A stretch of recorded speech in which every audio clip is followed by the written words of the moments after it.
Basically, it's just a zanged up mayonnaise. You may be wondering why I'm outside in the middle of January talking about barbecue when it's colder than the dickens. I had a couple weeks to spare, went back to Missouri, made some ribs, some butts, some smoked turkey, some smoked chicken, a couple barbecue sauces, and I came back with some footage. White barbecue sauce was developed in Decatur, Alabama to go on smoked chicken. I can't feel my legs below my knees right now. Alabama is known for several things. The Crimson Tide football team. And I don't know what else Alabama is known for. The Redneck Riviera and all them big today's. And dudes kid rocking out in trucks that are more expensive than my house.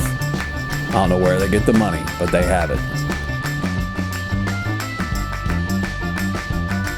White barbecue sauce is nice to make because you never find it in any grocery store. I've never seen it anywhere. And if you did, it's a specialty item and it probably costs like $6.99 for an 8-ounce jar. It also goes well on smoked turkey. The first time I had it was on a hamburger and it was absolutely delicious. Give it a squirt, you'll like it.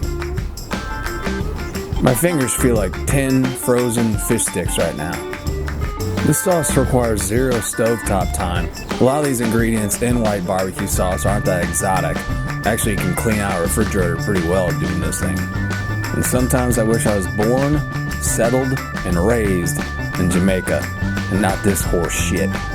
It's cold. Now I'm going back inside because I think one of my testicles just fell down my pant leg and is rolling across my stoop. So here it is, white barbecue sauce.